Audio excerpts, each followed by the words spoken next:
முருகன் 2 கையில கொடுக்கிறவரோ 4 கையில கொடுக்கிறவரோ 6 கையில கொடுக்கிறவரோ கிடையாது. 12 கையில தரக்கூடியவர்.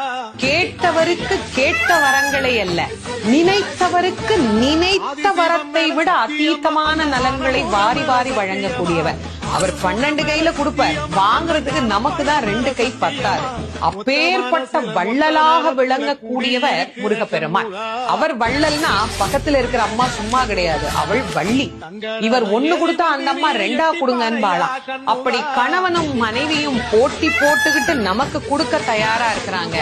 வாங்குவதற்கு நாம் என்ன செய்ய வேண்டும்? அவரை நினைக்கணும். எப்படி நினைக்கணும்? அரை நிமிஷமாவது நினைக்கணும். அரை நிமிஷம் எப்படி நினைக்கணும்? எனக்கு கொடுப்பாரு, எனக்கு கொடுப்பாரு, எனக்கு கொடுப்பாருன்னு நினைக்க கூடாது. முருகப்பெருமானை உள்ளம் உருகி, அந்த உள்ளம் உருகுகிற போதே நமக்கு அப்படியே கண்களில் இருந்து ஆனந்த கண்ணீர் அப்படியே பெருகும். அந்த கண்ணீர்